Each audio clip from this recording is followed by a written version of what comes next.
went from this to this without ever counting calories and making my life a living hell, without suffering and without feeling like I was drained and about to throw in the towel every single day. It was an easy process, and I'll tell you guys exactly what I did it. Alright, try it for yourself. I'm not trying to sell you anything. There's no gimmicks. I'm telling you exactly what I did, what worked for me. Try it, apply it, and come back to this video 30 days from now and let me know in the comments how this thing worked for you. Alright, let's jump straight into it. I'm not gonna waste any time. Number one, the first thing that I changed, I'm gonna talk about 5 top things that I changed that helped me get there. Number one, I lowered my carbs intake. Alright, it's very important that you understand, that you have an idea of macronutrients.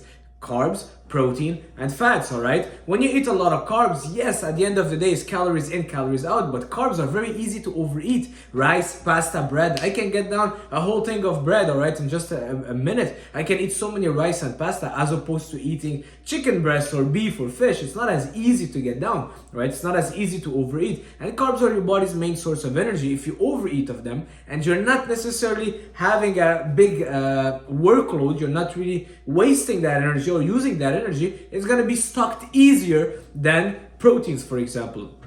So yes, at the end of the day, calories in, calories out, but lowering your carbs will help you be in a deficit. So I lowered my carbs. Before, I was eating carbs every single meal, maybe 400 grams a day. I had bread in the morning, I would have rice with my chicken, and for lunch I would have another rice or potatoes for the 4th meal, and then I would have again pasta, rice, potatoes in the evening. What I changed was I was just having carbs pre and post workout. Alright, so I went from 400, for example, grams a day to 200, and I was only doing carbs in my first 2 meals of the day, my pre and post workout meal, and the rest of the day was mostly protein source, veggies, and some fruits. Alright, so lower the starches. So that's step number one. Also, another thing I want to talk about is the carb sources. If you're someone that eats, let's say, a lot of pasta or white rice, maybe just switching that up for potatoes will make a huge difference without you suffering, because you can eat twice as much almost potatoes as rice for the same amount of macros, for the same carbs. All right, so go for the carbs that are a little bit harder to overeat, all right, that will fill you up a bit more. So think about, let's say, a bowl of pasta and bolognese sauce. Everybody loves that, right? You can eat so much of it without ever feeling full. I can really get down 1,000 grams of carbs coming from pasta super easily. I would recommend that for someone bulking up. But if someone is trying to, let's say, just get 50 grams of carbs in that specific meal, going for potatoes will help you get more volume for the same amount of carbs, all right? So less calories, more volume, more filling. Actually, potatoes are one of the most satisfying foods in the world, all right? They contain a complete protein, so they have all the essential amino acids. They have 2 times the amount of potassium than banana. Pretty crazy, right? And a lot of vitamins and minerals. So eat your potatoes. If I can just recommend you eating one source of starch, would be potatoes. All right, especially if you're trying to lean down, lose weight, and you have a huge hunger, a huge appetite. On the other hand, if you're trying to bulk up, go for the white rice, go for the pasta. All right, so carb sources. Also, oatmeal are also great. Harder to overeat than, for example, white bread or cream of rice. Okay, so things that have a bit more fiber, like oatmeal, like brown rice, could be a good option as well. I love potatoes, and I would love oatmeal post-workout sometimes. So that's number one. Second thing that I did was increasing my protein intake, and I'll tell you why. Because the more protein you eat, the more satiating you get. You got it, all right? Protein is very satiating, super satiating, and has a high thermic effect, which means that eating protein forces your body to use calorie to digest those protein, in short, all right? The thermic effect of protein is 25% as opposed to fats or carbs, 4 to 5%.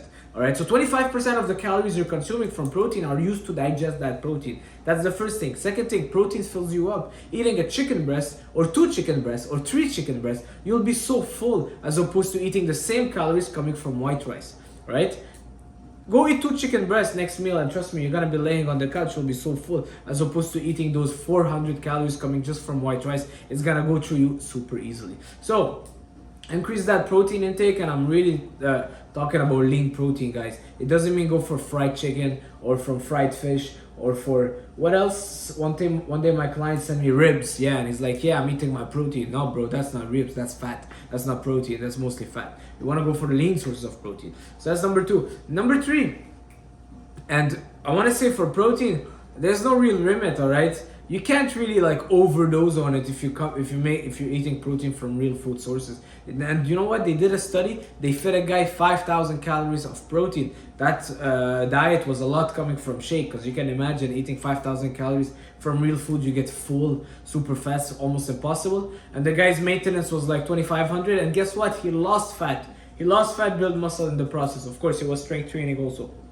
Number 3, increase your fruits. A lot of people, when they try to cut down, diet down, they cut sugar completely. Oh, no fruits. I can't have strawberries because it has sugar. I can't have berries because it has sugar. I can't have apples. Oh, it's high in sugar. Stop the BS, all right? Apples, strawberries, kiwis, every fresh fruit is very low in calories. 1 pound of strawberries is like 130 calories. Can you imagine 1 pound? It's huge. I have a pound of strawberry. I can't imagine myself eating all of that, all right, because I'll be so full, and I'm a big eater. So get those fruits in, and also it's gonna make you not crave sweet stuff, all right? If you're eating those fruits and you're enjoying that sweetness coming from the fruits, the nature candy that God gave us, you're not gonna crave any of the chocolate or Kit Kat or all those stuff.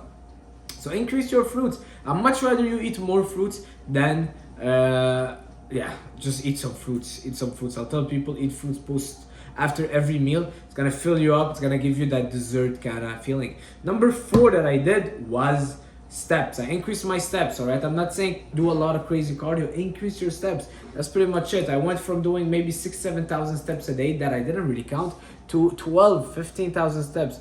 Guys, walking more on the long term is a game changer. Because imagine you're walking 2,000 extra steps every single day. You might be like, yeah, that's not much. It's just 15 minutes extra. What is it gonna do? After 30 days, 2,000 steps times 30, that's 60,000 steps extra that you are walking.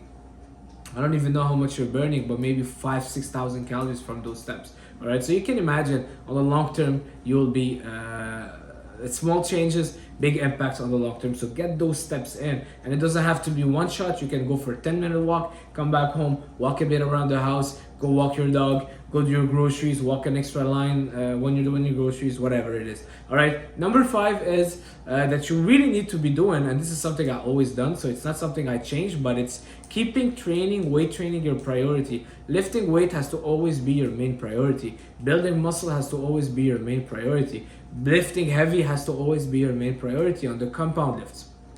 Don't lift heavy on the biceps curl or on the lateral raise. It's not gonna get you much, but keep doing those compound lifts. Keep doing your squats, your deadlift, your overhead press, your barbell rows, and trust me, those things will burn calories. Those things will give you the afterburn effect. Those things will increase your metabolism, because now the more muscle you have, the more calories you'll burn, and you'll be just a different machine. You're going from a Hyundai to a Lamborghini, and now you need more fuel to fuel and feed that body, and now you're burning more, and it's easier for you. So build that muscle and make that process easy, all right? My friend Phil was telling me he once had a conversation with a guy, and that guy, I mean, my friend Phil is a coach, and that guy told him something that I keep hearing from people trying to lose weight. They'll be like, you know what? I'm gonna start doing cardio for 6 months and not touch one single weight, lose all the fat, and then I'm gonna start building muscle. Yeah, good luck. First thing first, you keep doing your cardio, you're gonna lose muscle, you're gonna go catabolic, you'll mess up your metabolism, you'll become skinny fat, and then you won't even be able to put back some muscle mass because you still have some fat on it.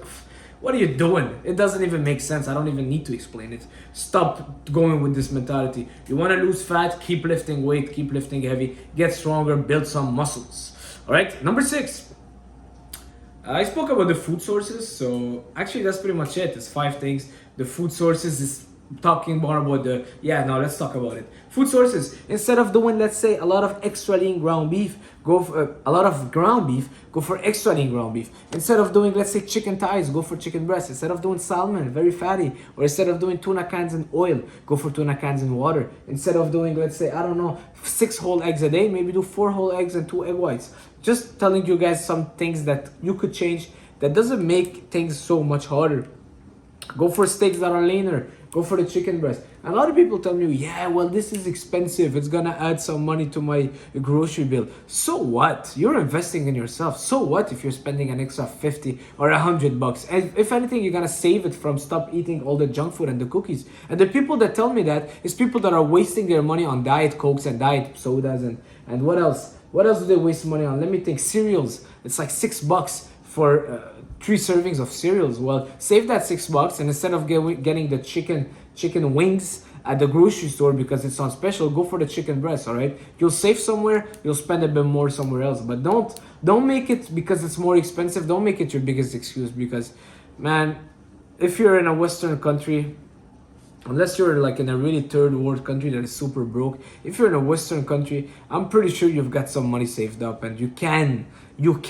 It's just about seeing it differently. It's just about putting your priorities and believing that this is what really will make a difference. Because trust me, it will. Going from eating, what was it called? The chicken, not the chicken legs, you know, the chicken can, not the wings, but the, if someone knows, let me know. In French, it's pilon de poulet.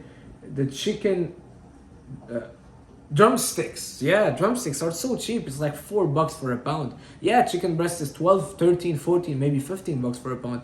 But man, trust me, it does make a difference. It does make a difference. Instead of going for a regular yogurt full fat, go for an extra, I don't know, a plain Greek yogurt 0% fat. All right, invest where you want to see difference. Invest. All right, and don't, if you really want to cheap out, go for tuna cans. Go for tuna cans, go for egg whites, go for eggs. Chicken breast is not that expensive. You can find deals, you can find some white fish, stuff like that. So that's pretty much it, you know. Things is easy. Thing is, a lot of people don't do the work because they're just lazy, and they are afraid to succeed, kind of. It's pretty, I don't even know why people, like, I have a client, I keep repeating to him the same thing, and I'm like, okay, what did you do? Oh, I just had a few cookies. Yeah, but that's not part of the plan. Yeah, but it's just 7 grams each. Bro, it's not part of the plan. Don't eat it. No cookies, no junk food, no anything that is not part of that plan that I said. Basically, my diet plan, I'll tell you what it was. All right, I was waking up in the morning, I would have 3 slices of sourdough bread, a protein shake. Post-workout, I would have my banana bread, which is oats, banana, eggs, and some stevia. Meal number 3. No more carbs, because I already had my carbs pre and post workout. So now what I would have, it would be just a huge bowl of extra lean ground beef mixed in with a lot of veggies and a kind of Greek style yogurt, Greek style salad on the side. All right. Meal number 4, it would be a tuna salad. Meal number 5, which is a snack, which will be my Greek yogurt snack with some strawberries. Greek yogurt bowl with strawberries. And protein, you can eat as much protein as you want, all right? You can eat 2 pounds of Greek yogurt. It's so low in calories. It's gonna fill you up. It's gonna make you feel good, help you build mass, increase your testosterone. That's it for this video, guys. If you liked it, leave a like, leave a comment. Let's go. Comment salt down below. Let's get that salt sponsorship going. See you soon.